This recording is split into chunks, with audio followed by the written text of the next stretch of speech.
Welcome to the Bringing Intimacy Back show, where intimacy is real. If you desire to intimately connect with yourself, your significant other, children, family, friends, community, and your higher power, this show is for you. Thus, we explore intimate topics, inspiring life stories, spirituality, and insightful tips on strengthening relationships.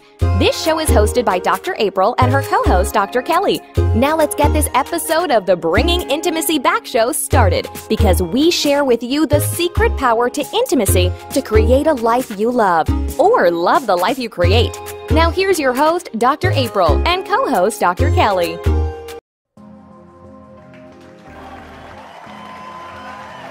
It's time for some hostile therapy.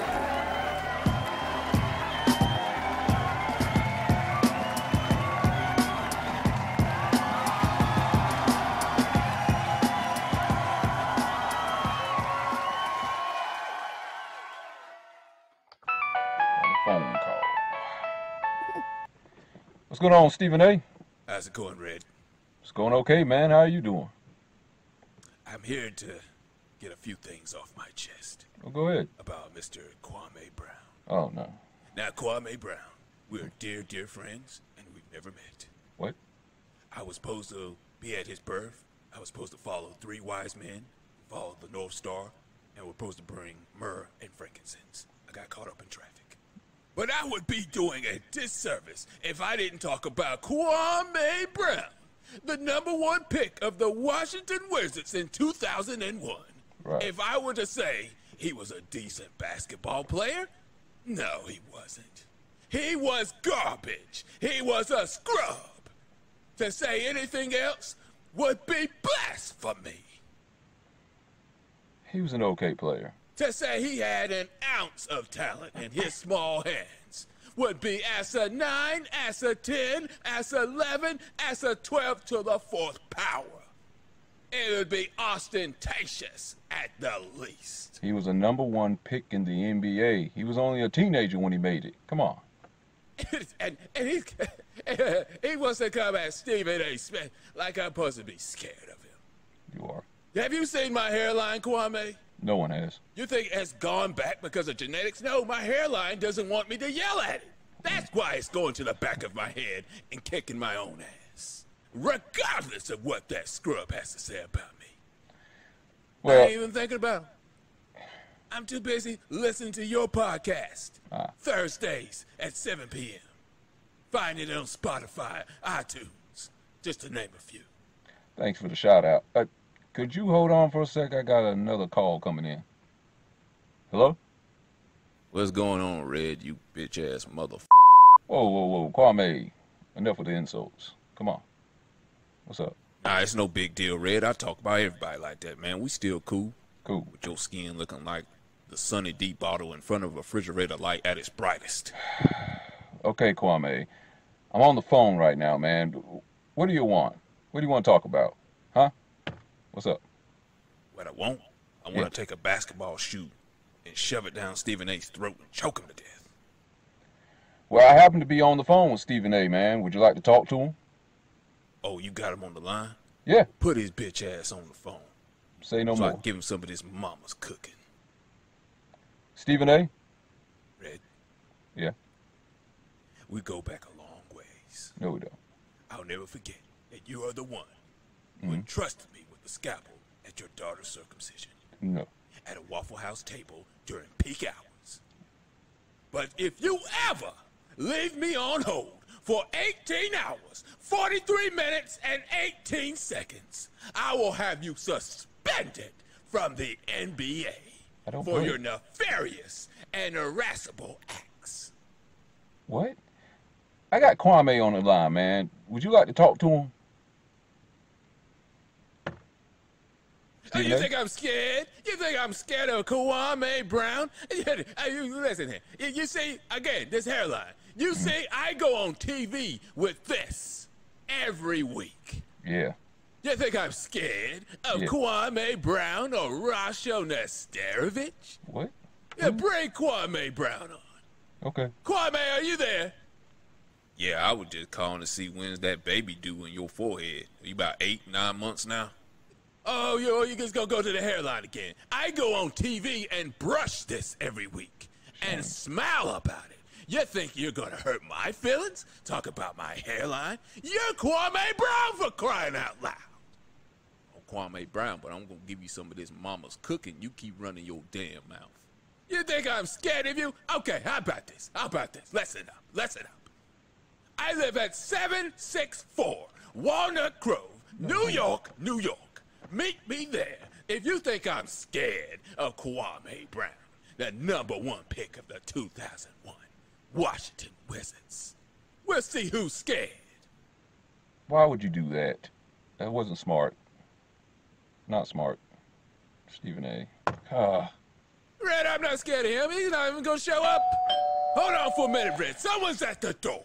All right. Who is at my door committing this monstrosity?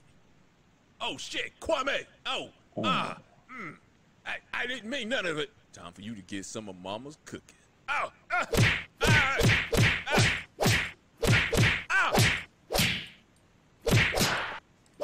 didn't hear any of this.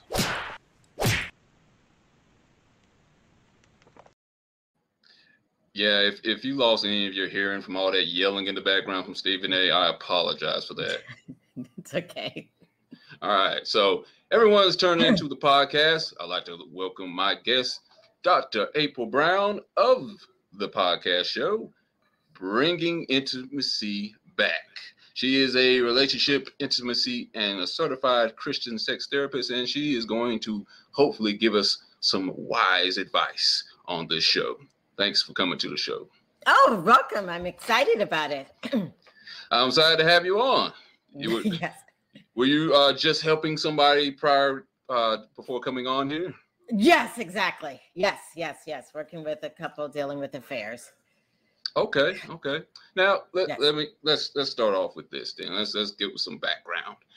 How did you come about to get into this field? What brought about the inspiration for you to want to get into this field? Well, actually, my background's in accounting and finance. I worked as a accountant for Domino's back in the day, doing all the Tennessee stores. I see the connection. Yes. So it's the same old thing every day, and it's just, same old stuff. And so then I decided to, of course, have a family, but I was working long hours. And I actually had a dream that I felt like God was saying, hey, this is what you need to do to counsel people. And I was like, wait a minute. I don't really like people. I'm a very, yes, I don't think so. You sound like me. Yeah. He's like, I'm like, no, I'm shy. And I said, okay, well, if I go and I pass one test, if I get in. And so I got in and I've just been following through. Yeah. How long have you been practicing it? That's been like 24 years ago, I think. Yeah. 24 years, and you're like 27 now. No, I wish I was. I was. No, I'm close. I'm close to 50, and yeah, but this was right after my daughter was born. But yeah. Okay. Yes. This is a question I always like to ask therapists of any field, because I don't know how I would handle it. How do you handle, because you have to hear people's problems all day. How do you take that, internalize that, take it home, and not let that affect your personal life? So I learned early in life, especially in working with children. I used to be a guidance counselor. I give it up to God. I mean, that's just how I do. I do what I can do right here. After that, I wash my hands of it, say, God, that's your problem, and I move on. Because it was his choice for me to do this. So right. I just have to show up for the hour. That's true. Yeah, but I cannot take it home with me. I mean, Oh, go ahead. Do you ever take it to work with you? Does it ever just like a day is like, oh, here we go again. I have to deal with Marianne and her problems. I do not feel like listening today. Or is there a pep talk that you have with God beforehand? And it's like, okay, I'm good now. I can deal with whatever comes my way. Yeah, there's a pep talk. If I'm not really doing good, I cannot do therapy, in all honesty. I have to call the day off. Okay. Because I cannot be fully present working on whatever you're working on, if I'm thinking about what's happening in my household or what's happening somewhere else. Right. So I do have to put a pep talk to myself, you know, that, hey, April, it's going to be okay. Through this, you realize that a lot of people have a lot of shit going on. I don't know if you know that. Yes, I do. Yes. This is why I started the show. Yeah. So, it sometimes makes you thankful for your own problems. Right. Well, see, I appreciate people like you, because see, I have to do pep talks with myself just for going through the drive-through, because I feel like whatever problem they're having at the drive-through window is going to be put on me and the order I made. Right. Exactly.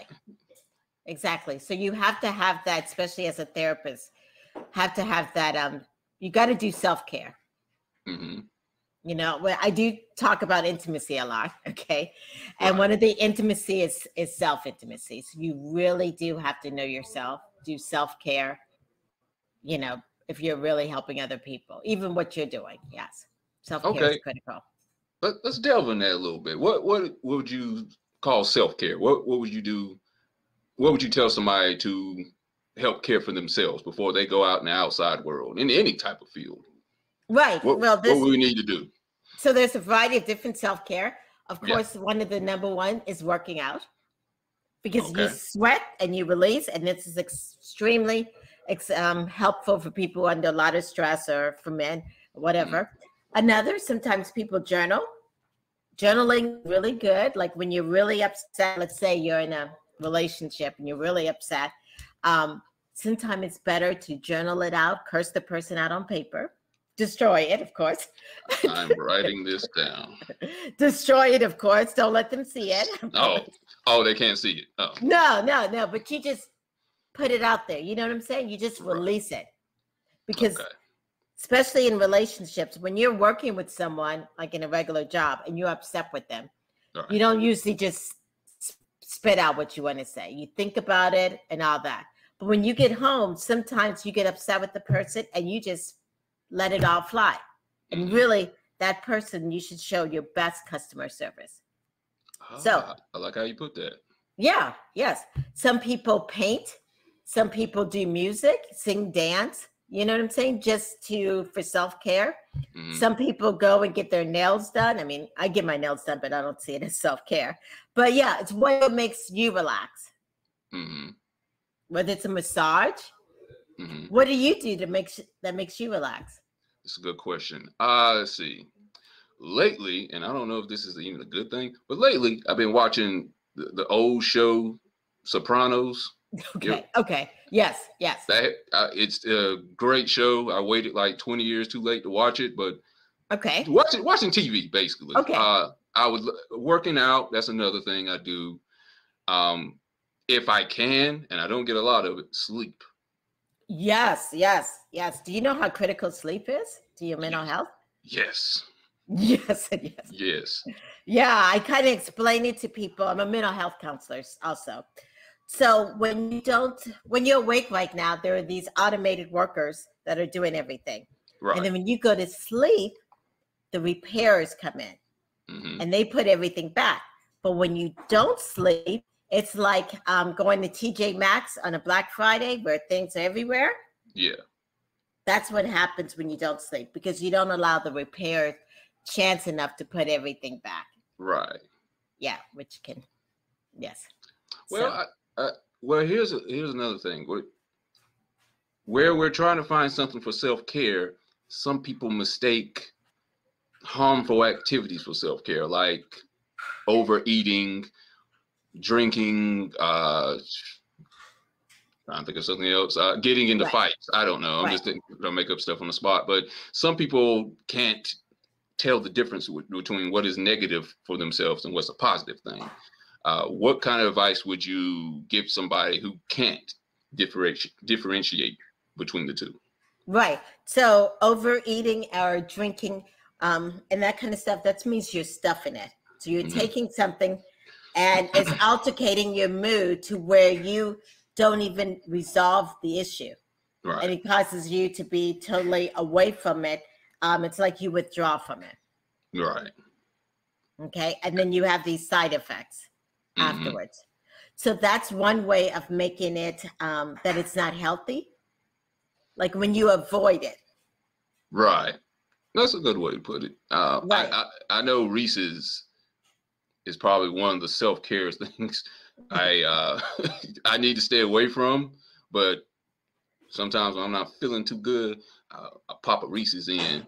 It's better than drugs, maybe. Right. I don't know. It depends on how you look at it, because you can overeat on Reese's too, and right. It can do harmful effects to your body as well. Right. So, yeah. A little bit of sweetness is not gonna. It's when it becomes so much that you don't even get to accomplish the things that you need to. When it starts to impair other parts of your life. Right. Gambling, that's another thing. That's what right. people can do, and that could be harmful to themselves. A little bit of gambling, but some people don't have a stop button. Right. So what you're talking about when these things become problems is they become addictions. Right. So an addiction is something that you have a compulsory need to do. That sometimes you will even skip the thing that you have to do to do the addiction, or you all hide it. Don't want anyone else to fight about it or feel guilty. Some people, different things can be gambling, porn can be an addiction, smoking, eating. Yes. Yeah. Okay. Are you wanting a vacation in paradise? A vacation to rekindle the passion? A vacation without the kids? A vacation where you can learn how to communicate, where you and your partner actually hear each other and gain insight? If so, vacation counseling is your next vacation. Dr. April Brown has created vacation counseling in Southwest Florida as a perfect option for you and your partner. Our retreats are one couple at a time. We have a variety of packages available to choose from, including virtual couples retreats. If you and your partner are interested in the vacation counseling, please visit us at vacationcounseling.com for more information on pricing and packages. Also, follow us on Instagram and Facebook. To keep track of the latest news, stories, activities, or coupons on vacation counseling and Dr. April's other services, we encourage you to sign up to receive a monthly newsletter called Intimate Connections at draprilbrown.com. Remember, if you and your partner are struggling with communication and intimacy, and you all are looking for a retreat to connect, vacation counseling can be your next vacation in Southwest Florida.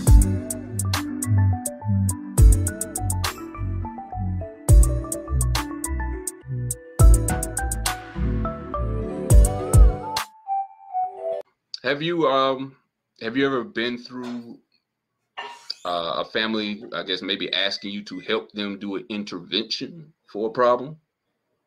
Yes. If somebody has an addiction, okay. How do you go through it? Because I know they show it on TV sometimes, and the person breaks down. It's like, okay, I'll go get help. But I know with reality, most people, if you tell them they have a problem, they're going to attack back. Like, I don't have a problem, you have the problem.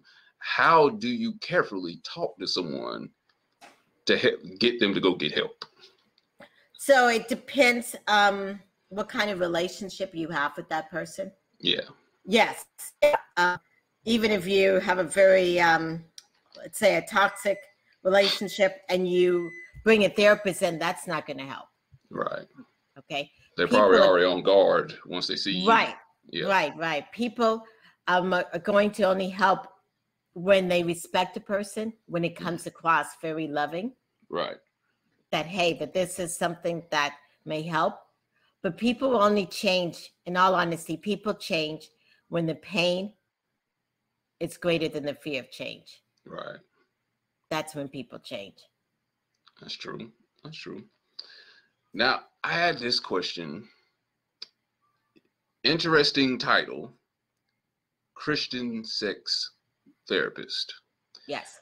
And I know automatically when people heard the first word Christian with it attached to sex therapist, they were like, well, that can't be synonymous with each other, because somehow we can't talk about that if we're Christians.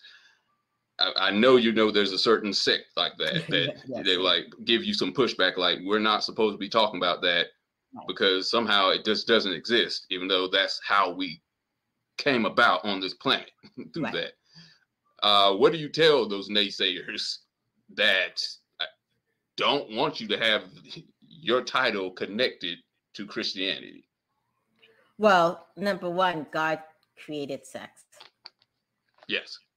Okay. Yes. Okay. Yes. And then sex was not only just created to have children. Right. Because if that's how God wanted to create it, then a baby would pop out all the time. Right. And that would be overpopulation like crazy. Right. So sex, and it's also for pleasure. Mm-hmm. Okay. And I talk about sex many times. Use the word intimacy. Okay. And when I talk about intimacy, it's intimacy. It's being fully present, playing with your partner, being in that present moment, body, mind, spirit, and soul, all connecting together. That is what makes intimate connections. Right. And that's what God has for us and wants for us. It's that intimate connection. Right. So that is what I feel like God told me is my mission, is to talk about intimacy in the sense. And when you are in a loving relationship and you have that self-intimacy where you love yourself completely, know yourself, then you have that spiritual intimacy where you feel like you can connect with God. And then you mix it in with your partner and that sexual intimacy. Mm-hmm. Can you imagine how big that pleasure is?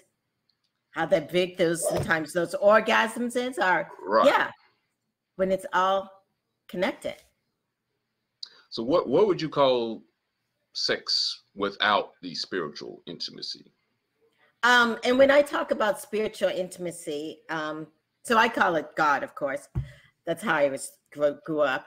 But for some other people, it may not be the terminology of God, but it's that inner spirit that's inside of each of us. Yeah. Okay. But of course, you can have sex without, any kind of spiritual intimacy. If that's how people have pleasure, that's fine. Right. I'm just saying it takes it to a higher level. I'm not saying that you can have it, but I'm just saying it takes it to a higher level. Right, I understand. And like I said, there's levels to anything. And if you want to get to this level here, it's nice to have a connection with the person you're having relations with. Right. Because you can have sex with someone you don't even know how that is versus sex with someone you feel connected with. Right. Versus at another level. Yeah. Right. Perfect. Okay. We'll come back to sex pretty soon. Let me go into marriage right quick. I have a question about it. So what would you say is the biggest impediment towards a marriage working? The studies have showed the number one reason why people actually get disconnected or divorce or break up is loneliness. Loneliness in a marriage. That's it. In a marriage. Yeah, let's go with that. Yes. So loneliness could be you're both laying in bed and you're not even talking. You're not connecting. Okay. You're both eating dinner. There's no connection there. Right. Loneliness can be caused for a variety of reasons. It could be that both people are so stressed they don't know how to connect, or they don't want to share their burdens with the other person. They many times I see people not even able to express their emotion. Right. Whether they were told as a man they couldn't express it, or whether they were, abused as a child or something. Right. So when there's not that connection, and you don't feel like I can tell my partner I'm hurting, or that I'm having a bad day, or even that something's good that's happened to me, or you don't feel like my partner actually hears me. Yeah. Yeah. Then that is loneliness. Yeah. And with that being said, that's where sex is only going to well, sex without a connection is going to carry you, but so far. Right, exactly. Right. Yeah, I get that. I get that. So has there ever been, I don't know if you're supposed to do this or you're supposed to be always positive when it comes to this. Has there ever been a couple without physical abuse being involved where you just told like, no, you shouldn't get married. Don't even go through therapy. This is not for you. So I do an assessment with all the couples that come through, and it's through Gottman. Okay. And it looks at everything from, of course, sex, but goals, friendship, how you guys understand each other, rules, and all this kind of stuff. And it matches people up. Okay. And it comes in these red and greens, you know? And so sometimes couples come to me and everything's all red. Right. And sometimes what I will say to them is that we see this, and maybe you two may need to look at whether this right here needs to end. And maybe you two may need to think whether you want to start a new relationship with that person or not.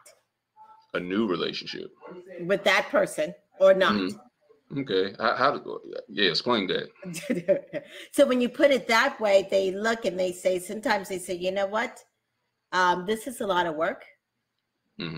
You know, we're not connected. And sometimes there's a lot of verbal abuse going on. And they say, I don't want it. And then there's others that said, you know what? We've been together for 20 years. There's been so much, I'm throwing shit, you're throwing shit. I'm going to release this and move forward. And the other person, yes, we want to start new. We don't even want to go back and figure out who did what anymore. We want the tools. Right. How should we communicate? So many times this stuff happens when people, what I call, get flooded. So when something negative happens to a person, sometimes we don't know what to do. We either shut down, not talk to anyone, or like you said, and something else, or we take it out on the person. This verbal thing just comes out. And when people are flooded, they cannot hear one another. They cannot connect. Right. So one of the things I do work in helping couples, or even individuals, that when you start to feel upset and get flooded, it's okay for you to go ahead and take a timeout. Tell your partner, hey, I love you so much. I'm going to take a timeout. Sure, that's hard to do. It's probably hard to do in the heat of the moment. Yes, yeah. But that's what you need to do. Right. Because other than that, something's going to come out your mouth that you're going to regret. Right. Yeah. So I see couples that have been together for 20 and 30 years. And I'm like, what could have changed that drastically? Or what could you have not known about your mate in those 2 to 3 decades that now all of a sudden he's like, I cannot do this anymore? Okay. It usually seems like it's after the kids leave too. Yes. How young are you, Big Red? You seem pretty young.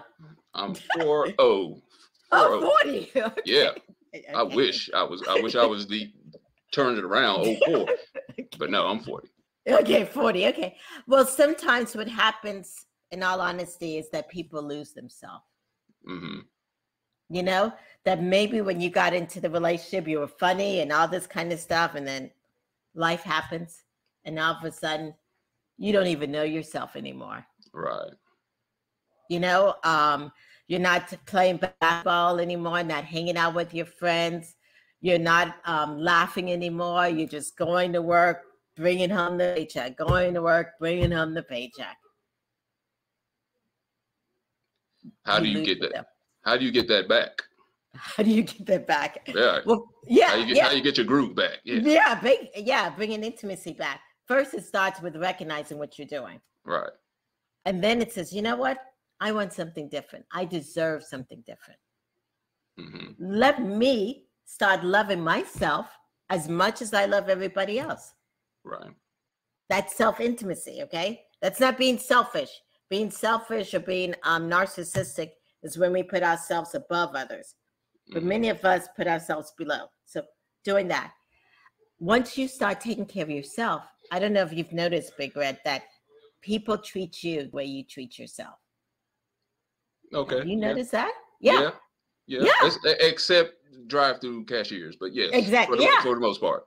Yeah. Yes. So if you started to, hey, let me go and start going back to the gym. Let me go call my friends. Let me go start, laughing. Let's go sometimes, even as a couple. Let's get out and date. Let's go and stop doing the same old shit day in and day out. Go out and do something. Right. Yeah. Right. Intimacy will start to come back, of course. Yes. If you're listening, you have a pulse. If you have a pulse, you have stress. If you have stress, you should get a therapist. How do you find a therapist? You go online, type in therapist near me. Then you find a list of letters. LMHC, LPC, NCC. Ugh! How can you navigate and understand all this? Go to drkellyboucher.com. Dr. Kelly specializes in supporting people who suffer from stress, anxiety, burnout, and more. You can have help today. drkellyboucher.com.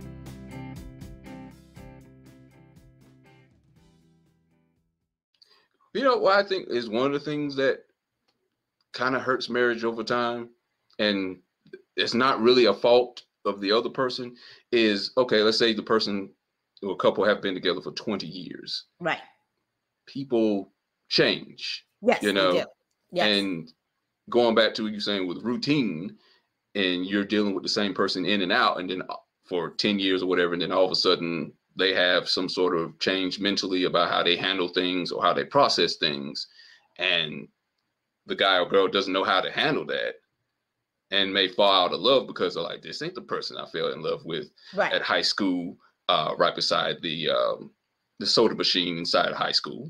Right. So I think that's a huge issue because people don't know how to handle the change. Because sometimes it might be gradual or it might be quick. Right, exactly. And sometimes, let's say you marry someone and the woman was, oh, are you still there? I'm sorry. I missed I'm here. Okay. You marry someone and the woman, in the beginning, she was very quiet. She accepted everything you said. She's 18. Yeah. All of a sudden now, 10 or 15 years later, she's a boss. She's gone back to school. She's got a whole lot of opinions now. Yeah. Yeah. How do you handle this? Right. Right. Before she said everything, agreed with everything. Now, yeah. Like, you're not the person I used to like. You used to agree with everything. You used to like going to Italian restaurants, and now you only want to go to Popeyes. Exactly. I can't eat there every day. That's why I've gained the weight. That's why I have to work out now. Right. Exactly. Sometimes you can work through things in therapy. Yeah. And sometimes it was part of the journey. Not all relationships are going to last. So if your relationship lasts 10 years and, it didn't work out, that's okay. That doesn't mean it failed. It just means that you guys grew apart. And when you're working extremely hard, you should be able to feel safe at home. Right. To feel loved, to be appreciated. Do you ever give that advice to some of your couples and like, okay, maybe you've reached the end of the road, there's not really nothing you can do. Y'all just grew apart. It's not a bad thing. Right. So as a therapist, we don't, how can I put it? I feel the answers are within you. Okay. So I'm going to ask you questions, show you different things, help you find that answer. But sometimes couples do realize this because especially, can I put it, your kids are watching. Right. So if you're saying to myself, and if I say to you, is this the kind of marriage you want your girl to have, your daughter to have? What would you tell her? And they'll be like, I'll tell her to leave. I wouldn't want this. Then why either? Then they're like, yeah. It's not that simple. Yeah. But then I say, aren't you worth it? Right. Isn't yeah. If you're saying, yeah, my daughter could, but I can't.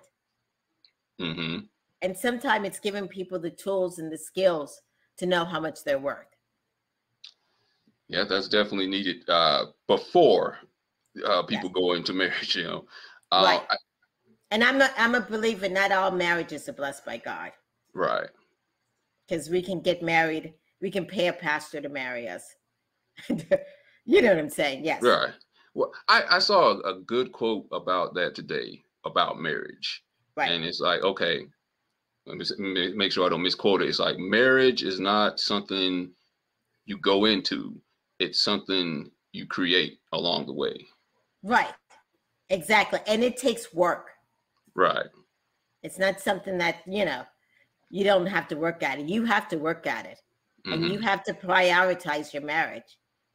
Because there's going to be things, there's going to be people, there's going to be even children.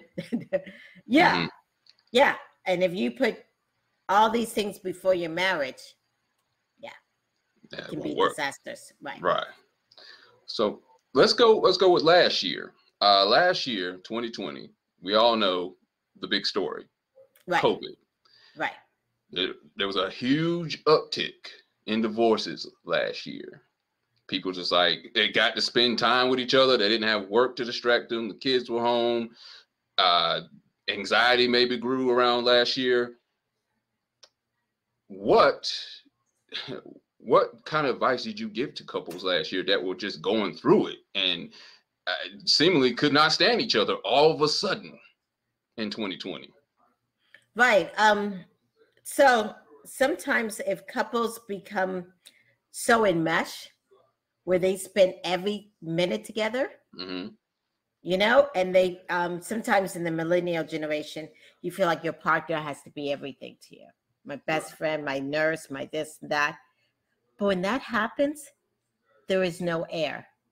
And when there's no air, there's no passion.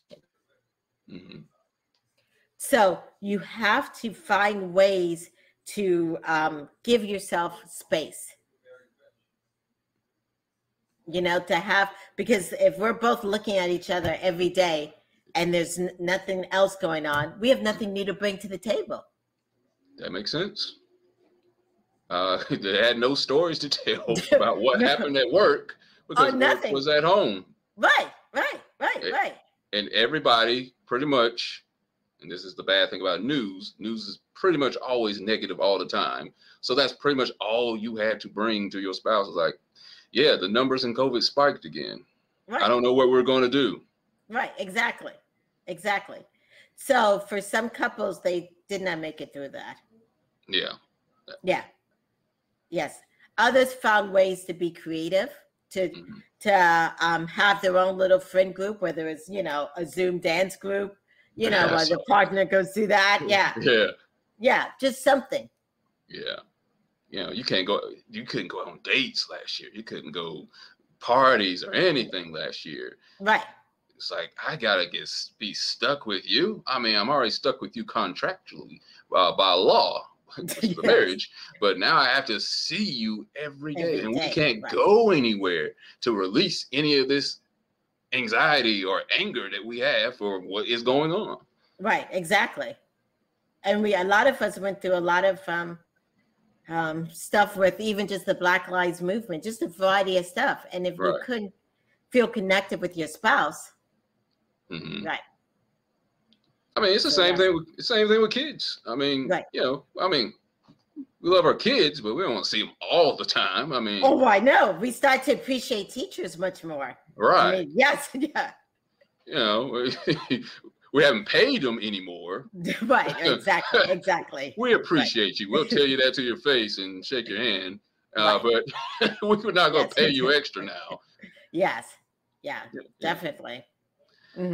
So, okay, here's the thing. Do you work with people who are in polygamous relationships or marriages? Do you work with them?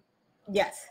Okay. How is that? You know, what's the success rate for that versus regular marriage? Okay, so poly, which means there's more than two people in a relationship, and it's that intimate type relationship where there's a lot of responsibilities, okay? Right.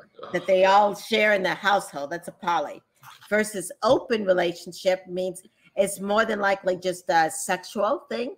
Yeah. Okay. And those type of relationship versus a traditional marriage, you have to have tons of communication. Yeah. You cannot be in a regular marriage and think, oh my gosh, we're not doing good. Let's open up our marriage, because that's going to be a disaster. Mm-hmm.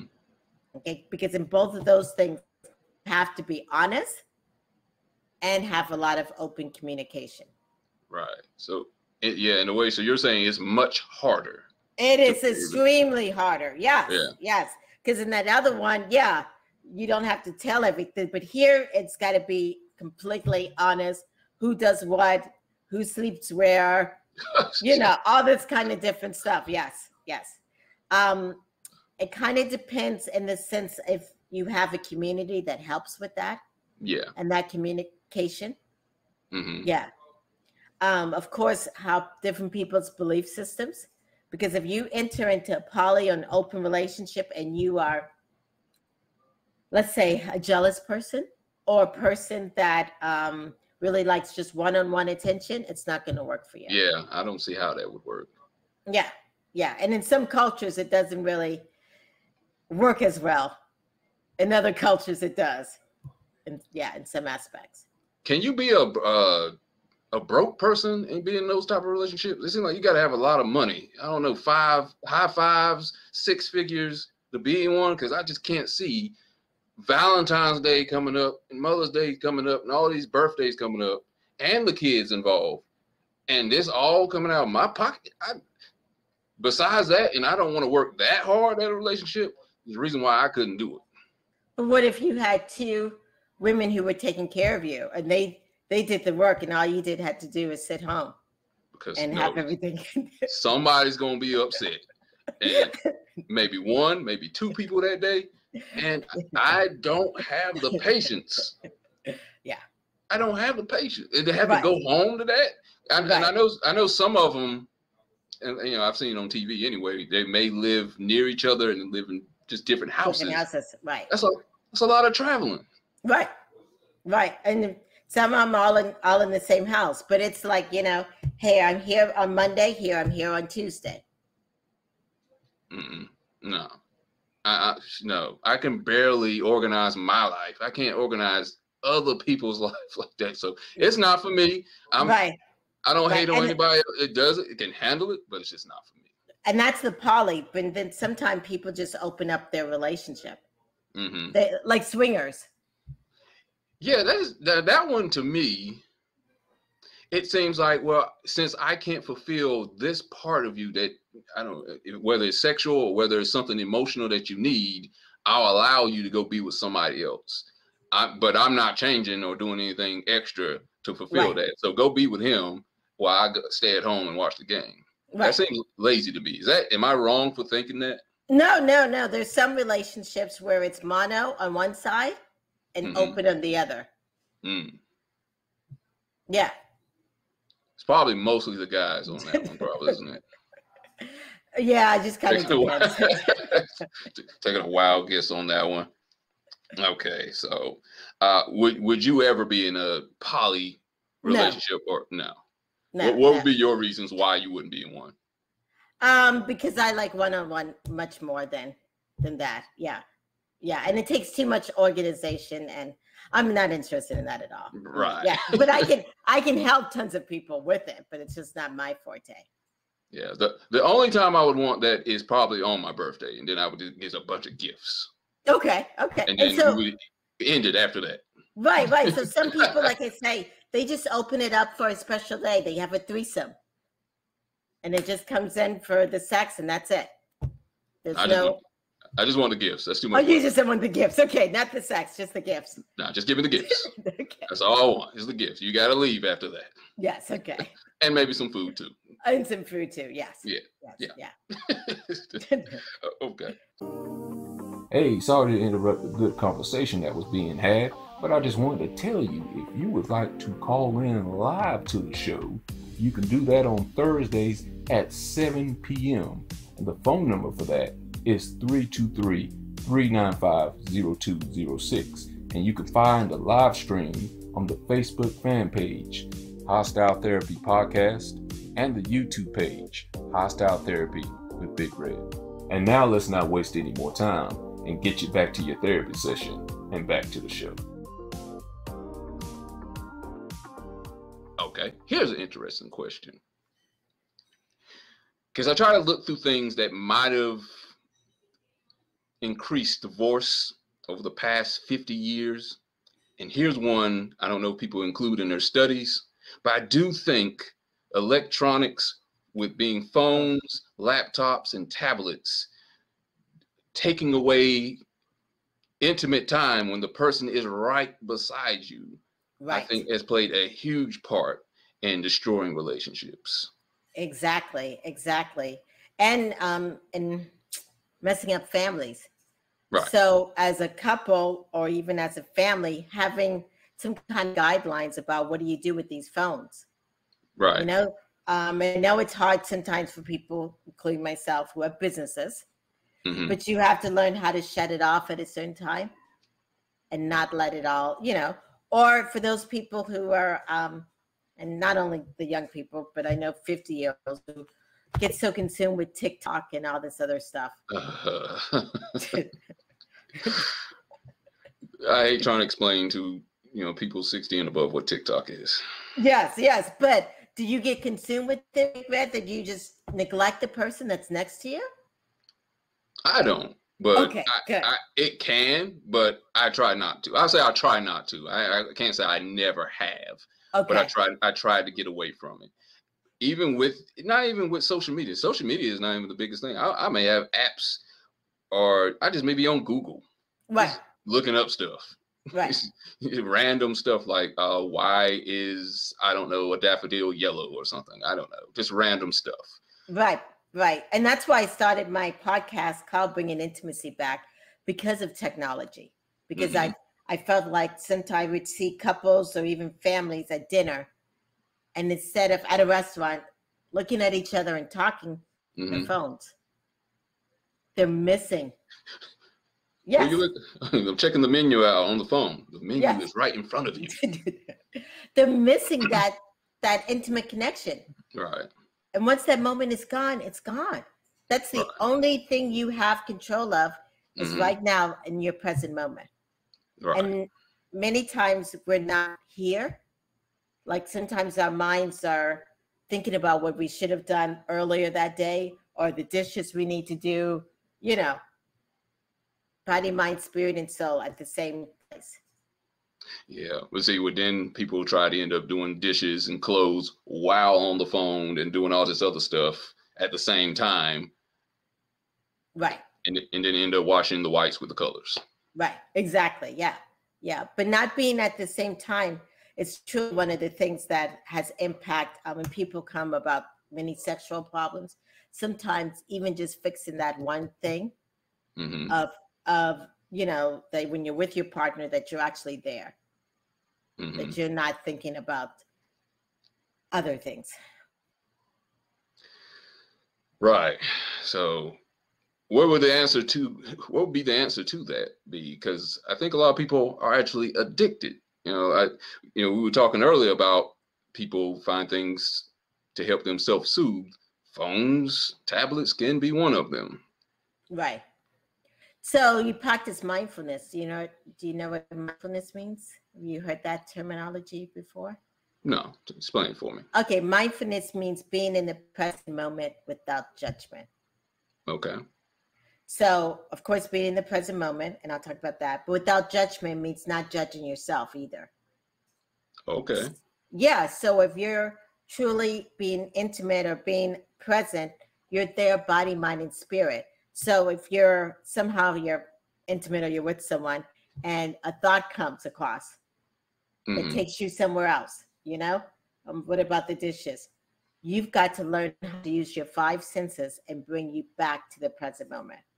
Find 5 things you can see, 4 things you can smell, 3 things you can taste, 2 things you can hear, but bring yourself back to the present moment. And for women, sometimes moms who are so busy when they're supposed to be making love to their husbands, sometimes they're known more for their mind to go somewhere else. And they're like, oh my gosh, it was painful. I didn't have an orgasm.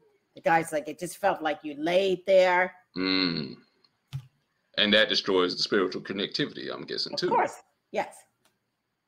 Okay, Yeah. good stuff there. Okay.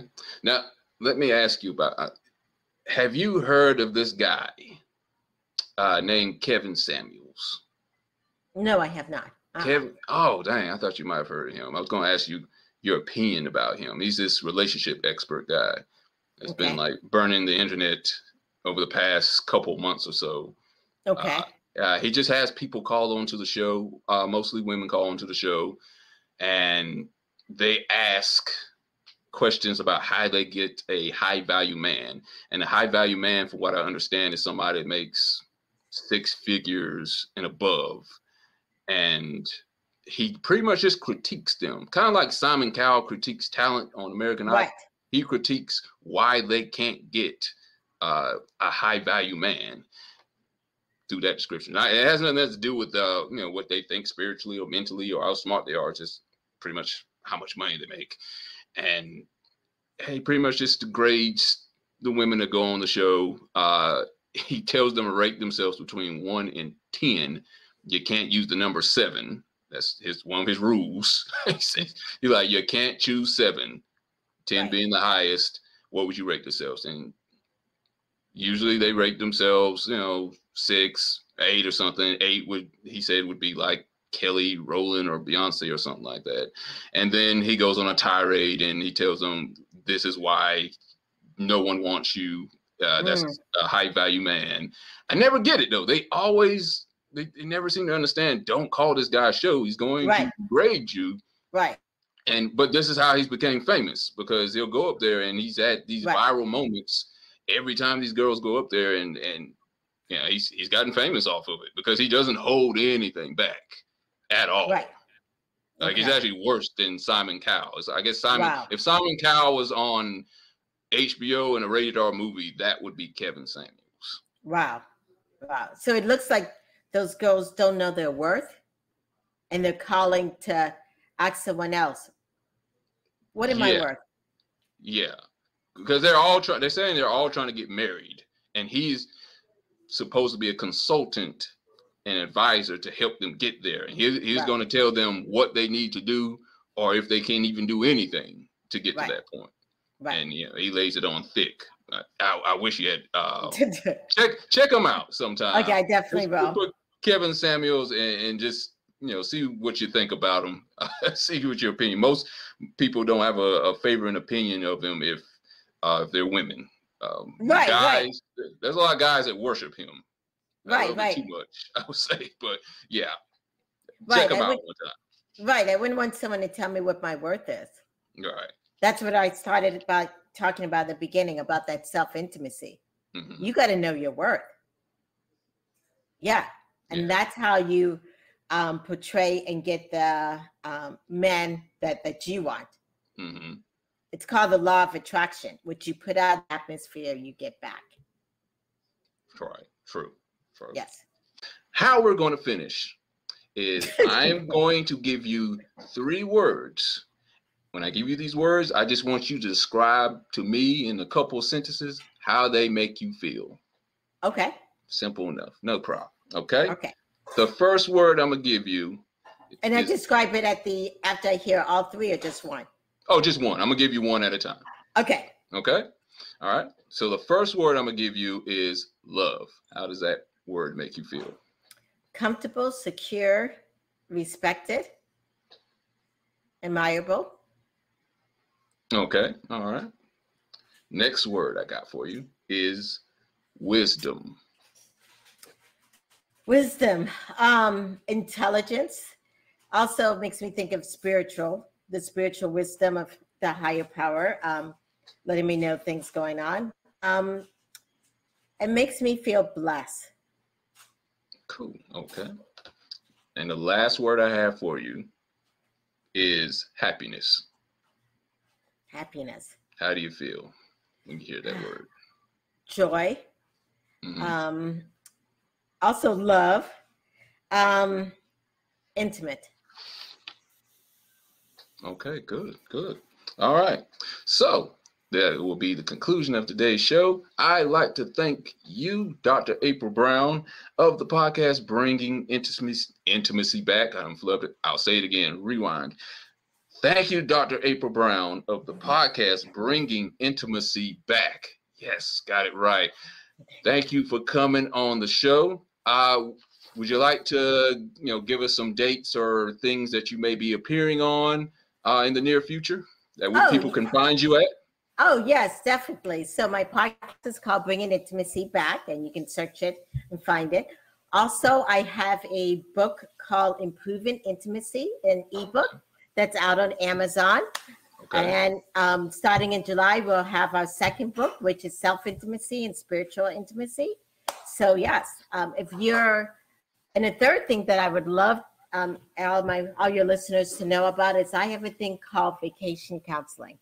If as a couple, you are struggling and not getting intimate enough or with communication or emotions, check out vacation counseling. We will help you with that, and you'll have a vacation. So you come down here to Southwest Florida, we provide services, and you have a vacation.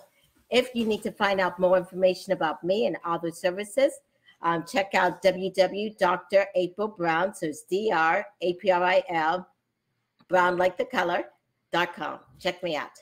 Okay.